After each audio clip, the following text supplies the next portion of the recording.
أصبحنا وأصبح الملك لله رب العالمين. اللهم إنا نسألك خير هذا اليوم، فتحه ونصره ونوره وبركته وهداه، ونعوذ بك من شر ما فيه وشر ما بعده. يا صباح الخير عليكم يا امارات، عاملين ايه؟ اخباركم ايه النهارده؟ صباح الفل. بقول لكم ايه، انتم فين اللايك والاشتراك يا بنات؟ بجد والله فين دعمكم ليا وتشجيعكم ليا؟ ها، ليه البخل ده يعني؟ مش لازم نبقى جدعان مع بعض كده؟ المهم، انا كان نفسي النهارده في عدس يعني بصوا اللي هو كاني بتوحم، انا نفسي في عدس. فالعدس انا مش عارفه انتوا بتسموه ايه، احنا بنسميه اكله عدس عادي. معرفش عندكم بتسموه ايه بقى، يعني بسمع ان في ناس بيسموه كشري، معرفش، بس يعني احنا بنسميه اكله عدس عادي يعني. فعملتها بالطريقه بتاعتنا العاديه، كمون وكركم وملح وفلفل اسود والميه وتمام. ما تتخيلوش السعاده اللي انا كنت فيها وانا بطبخ العدس ده. خلاص، والنهارده كان الاكل بسيط كده، اللي هو يعني ما طبختش. طبق سلطه حلوه جدا. انا كان نفسي، بصوا انا كان نفسي في العدس والسلطه بس، والله العظيم ما كانش نفسي لا في اسماك ولا اي حاجه خالص. فجبنا طبار مشوي وطبق سلطه كده مشكل وكده والعدس، وكانت اكله حلوه قوي قوي. بعد الاكل ده بقى، وخصوصا اكل السمك، وهو ده الازمه بالنسبه لي، ريحه البيت. ببخر البيت وبرش معطر وكل حاجة، بس انا بتفضل ريحة السمك حاسة ان انا شماها يعني. بهوي الشقة وببخرها وكل حاجة، بس ها يلا، مش بناكله كتير عموما يعني. الاسماك مش المشوية مش بناكلها كتير. حتى يعني الاسماك انا اللي بطبخها في البيت يعني، في الغالب يعني. وخلصنا كده السفرة ورشينا المعطر بتاعنا وبقيت فلة.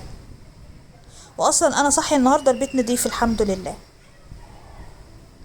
مش عارفة ما رجعتش الكرسي اليتيم ده مكانه ليه، ما علينا.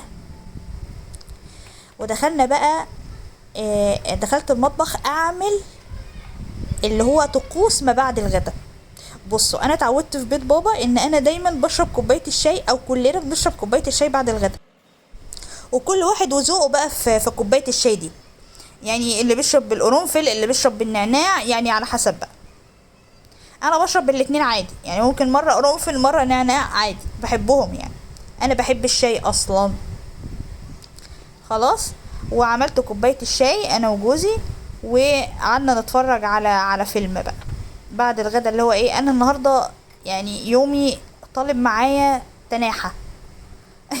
كسل كسل كسل، اللي هو انا مش عايزه اعمل حاجه. البيت نضيف ومفيش حاجه اعملها يعني قوي. الشغل بعدين. شربنا الشاي واتفرجنا على فيلم مستر اكس. وبعديها قمت بقى للمطبخ الجميل اللي طبعا شغلنا فيه ما بيخلص. هقول لكم على حاجه بعملها كل 3 4 ايام في المطبخ.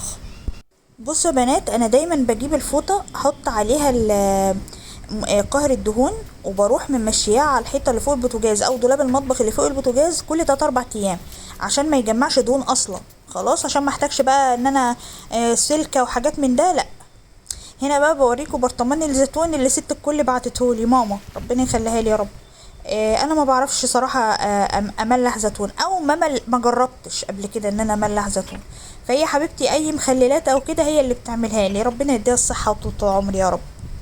ودلوقتي بقى بشطب المطبخ، عشان يعني هو ده نهايه اليوم بالنسبه لي.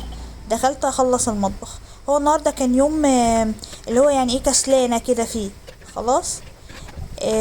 المهم، انتوا بتحبوا في المخللات يا بنات؟ يعني انا بحب الزيتون جدا، بس يعني هو بصراحة جوزي اكتر بحب اكل الزيتون قوي، في اي حاجة يدخل الزيتون في اي حاجة.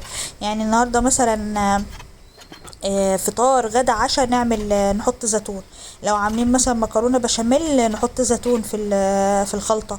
فاهمين؟ فهو بيحب الزيتون قوي. انا ممكن احب البتنجان المخلل. احب ايه تاني؟ احب الحاجات اللي سبايسي، مثلا فلفل مخلل حراق كده يعني. والزيتون باكله برضو، بس يعني ما يعني مش بيوحشني. فمخليه المخللات دي على ماما، ما جربتش اعملها، يعني مش هقول عملت وفشلت، لا هو ما جربتش اعملها اصلا.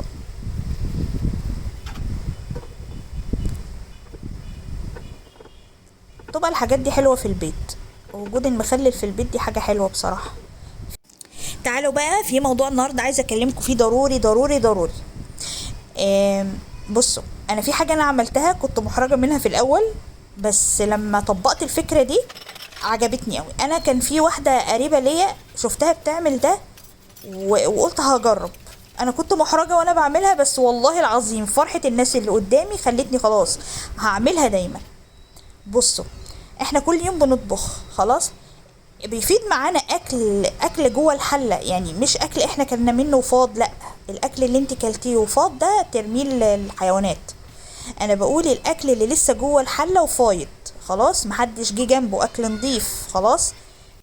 وكتير مننا بنات ما بيحبش ياكل اكل بايت، تمام. الاكل الفايض ده جوه الكياس وتحط في الفريزر، بعد اسبوع 2 هتلاقي كيس مليان خيرات ربنا بقى. الكيس ده طلعيه لله، ويا سلام بقى لو كل جوه كيس تحطي فرخة، تحطي كيلو لحمة، هتحطي فاكهة، الحاجة اللي انت بتحبيها طلعي منها. والله العظيم فرحة الناس بالحاجات دي شجعتني ان اكمل. يعني انا بقيت محرجة ازاي هديهم اكل فايض يعني، لقيتهم لا فرحانين، في ناس محتاجة قوي يا بنات. وزي ما اكدت عليكم، الاكل الفايض منكم مش اللي انتوا كلتوه فاض، لا اللي جوه الحله لسه انتوا ما حطيتوهوش على السفره اصلا، اكيد فاهميني. خلاص، يتحط بنظافه كده جوه اكياس تلاجة نظيفه، وتتحط في الفريزر، وطلعيه كل ما يبقى كميه كده لناس محتاجه، فرحتهم بالدنيا. وزي ما قلت لكم حاجه بتحبوها كده كمان جوه الكيس، يعني فرخايه، كيلو لحمه، فاكهه، حاجات حلوه كده هتفرحهم قوي. كده الفيديو النهارده يكون خلص، ويا رب يا رب اكون خفيفه على قلوبكم، والفكره اللي انا قلتها دي تكون عجباكم وتعملوها وتنفذوها، وكلنا ناخد ثواب. ما تنسونيش بقى باللايك والاشتراك. باي.